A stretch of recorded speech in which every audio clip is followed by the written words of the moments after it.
la colère agricole, mais surtout la solidarité agricole. Une cinquantaine d'agriculteurs venus de Haute-Saône ont été hébergés cette nuit à Ebersheim dans le Bas-Rhin. Karine Gélébar et Jérôme Gosset ont pu les suivre. Regardez. 7 heures, les températures sont à peine positives et il fait encore nuit quand la cinquantaine d'agriculteurs arrivés hier de Haute-Saône remballent ses affaires. J'ai un peu de mal. Après une nuit que certains ont passée à la fraîche. Groupe de copains, on a dormi dans le tracteur, mais ça a été. Il faisait un peu froid, mais ça allait. Mais ça va. La plupart a préféré profiter de l'hospitalité des collègues barinois et dormir dans la salle polyvalente mise à disposition par la commune d'Ebersheim, histoire de prendre quelques forces avant cette grosse journée de mobilisation. Les agriculteurs sont debout, sont en forme. On a fait une petite nuit, mais convivial. On a été très bien accueillis par les JL d'Alsace. Et puis voilà, ça s'est bien passé.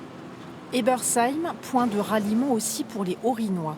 150 tracteurs qui se regroupent à la ferme Trau, dont celui d'Alexia Niegui, parti à 4 heures ce matin depuis Oberensen, à 50 km de là, organisé pour rester jusqu'à demain à Strasbourg pendant que son papa gère la ferme familiale.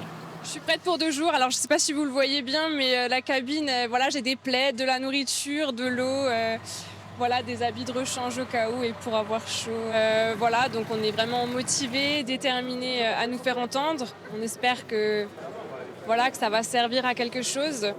Avant le grand départ, petit déjeuner tous ensemble. Aux manettes, Johanna Trau, qui avec les jeunes agriculteurs a pris en main toute la logistique de ce rassemblement chez elle.